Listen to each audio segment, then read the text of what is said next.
Yes, I do. And she and I have talked about this before.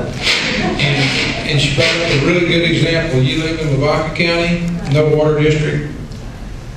At present, conditions of the law, you don't own the water under your land. You have the right to capture it. You can get somebody to come in, and as long as you're within state standards, you can drill a well and produce up to 25,000 gallons a day as long as you don't waste it. Okay?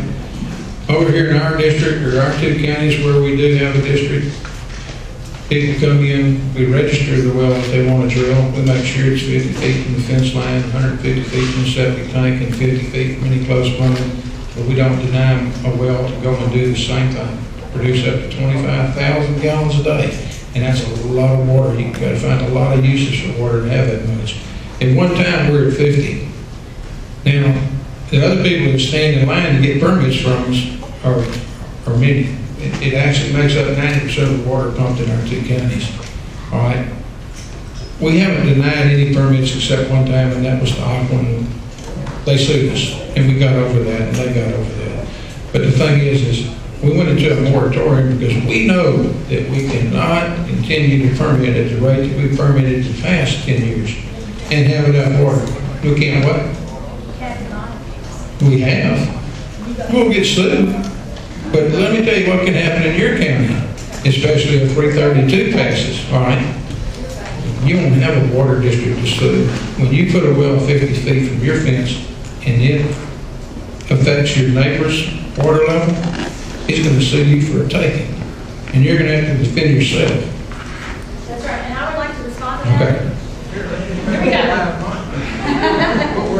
So here we go. The local, the Texas Statutes Government Code says, Title 10, Subtitle A, Section 2, Chapter 2007. Definitions. Number 4 says, private real property means interest in real property recognized by common law, including groundwater. I own my groundwater. And the other thing that we have said, that we have seen, is that the same old fear factor that Texas Water Development Board comes in and says, oh my God, you better get a district, you better get a district. But unless you have a real deep-pocketed private industry, they're not going to come after your water because they cannot afford the infrastructure. And so using the fear factor that you have to have a water district so that you have local control, I think that we are seeing so many examples of this water district that would love to have local control and preserve their water. It's simply not working yet. It's not working. And so our coalition here is, even though we disagree with the basics, whether it's state-owned property, anybody's property, or private property, I think this is a clear example of two sides of the spectrum where we need to come together and we need to have a real answer. And that's exactly what I would like to transition with here. Is because you can see that this is a contentious issue. This is something that's hot. And it's something that affects every one of us. Whether you're a landowner or whether you live in the cities, it affects us all. So what we can agree about here is that there's a problem. And the one thing that we can agree on is that, we need to figure out a way to fix it. And the way things are working right now have not gotten there. Our district is a balance between the exempt wells, which are those wells that you can use for, your own property use, and these commercial wells, and the fact that the groundwater district doesn't right now have the choice to say, well, wait a minute, we've looked at our needs in our county, and we need a certain amount of water in our county and want to be able to use it, and so we don't have the water to export. If an exporter comes in, they're first come, first served. You want to get that to David? Well, we have Aqua Texas is in our county, right above Jacobs Well.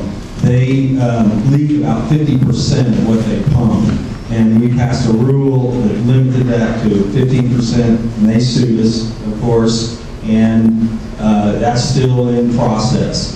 But one thing I think to frame this a bit is that I consider our district to be in deficit pumping. We're pumped, just like our budget, we're spending more from the aquifer than is recharging annually. We're losing about 2 feet per year under current conditions. So we'd be at the 30-foot DFC in 15 years without adding any pumping.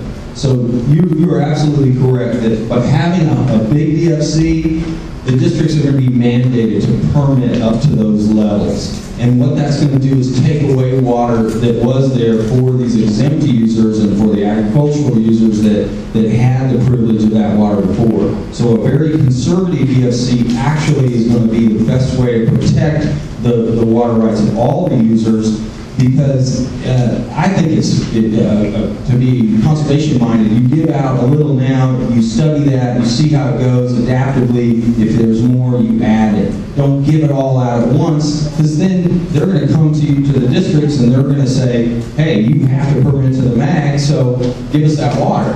And that's the way the law is set up right now, and I think the districts really need to be conservative in those DFCs, and that's the way to protect it. Question from the board.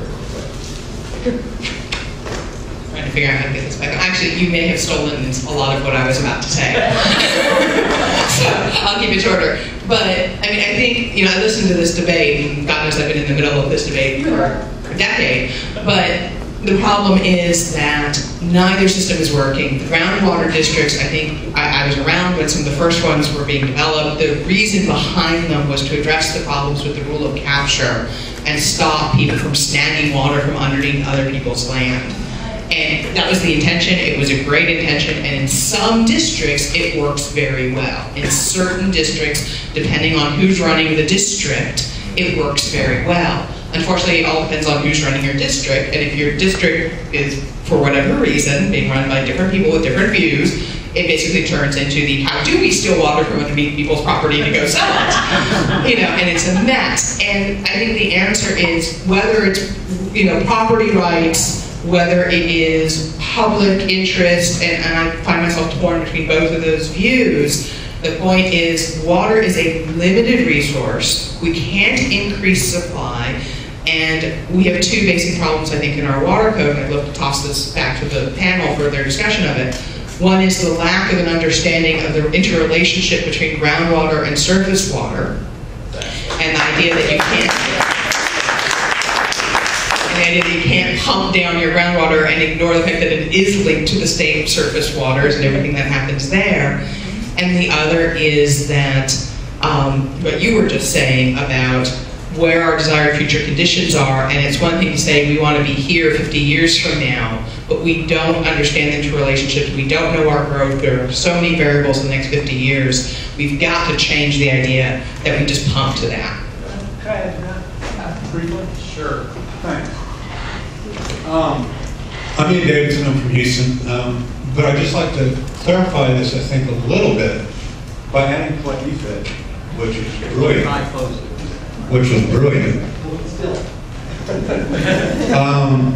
But I think it's true to say that groundwater districts were an attempt to answer the rule of capture. But to back up even farther from that, the rule of capture is law in Texas. It's a Supreme Court decision that was first taken down in 1904 and reaffirmed in 1999. And Texas is only one of 3 states in the country that still has what is referred to generally as the barbaric and harsh water allocation doctrine.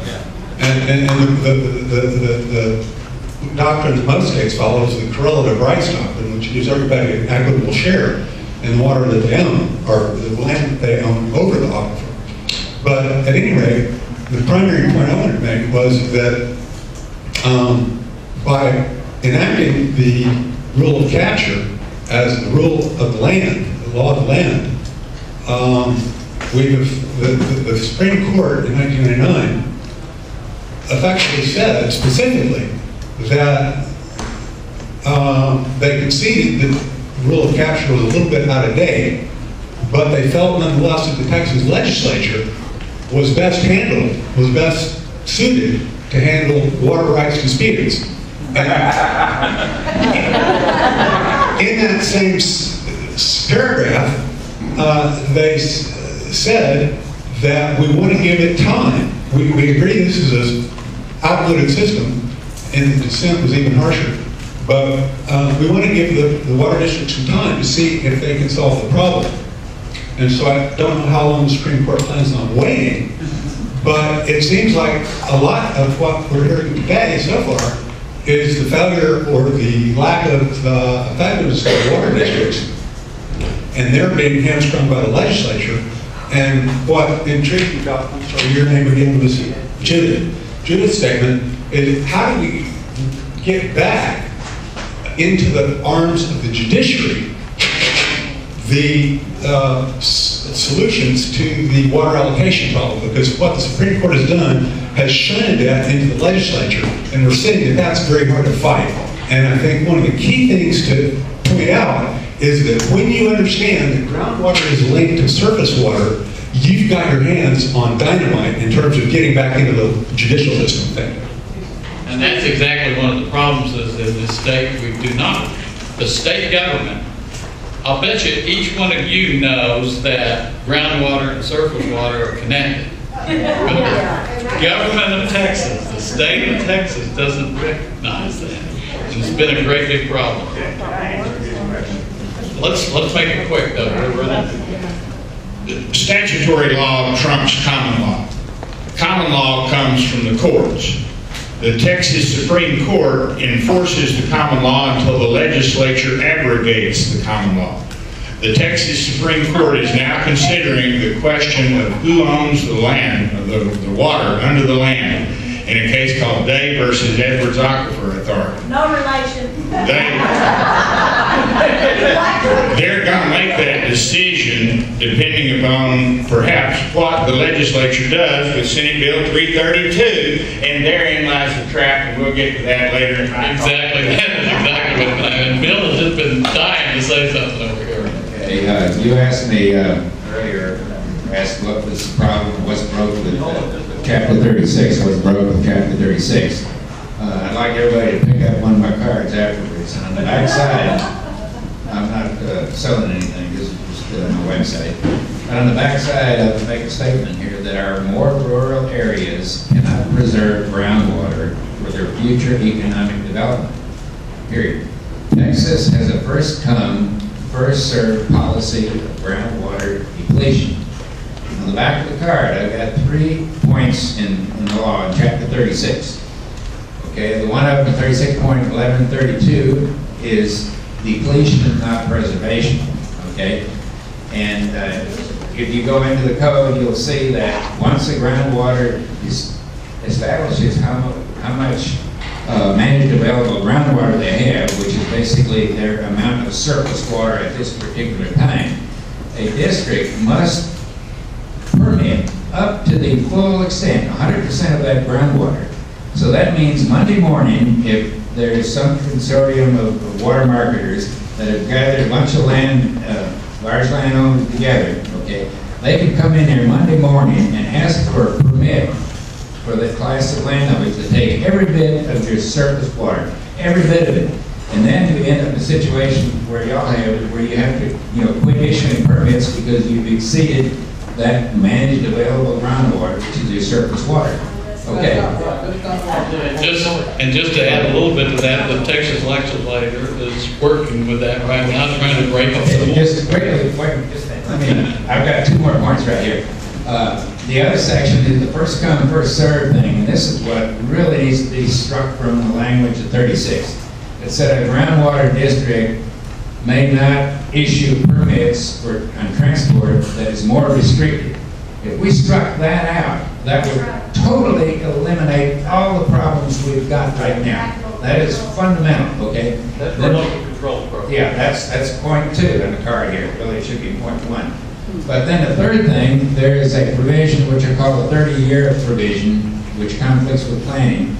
It says once one of these water marketers gets a permit, no matter what happens in your district, if your water goes down because of more non-exempt wells, you've got to keep that permit going for 30 years. You're forced to grant them a 30-year permit.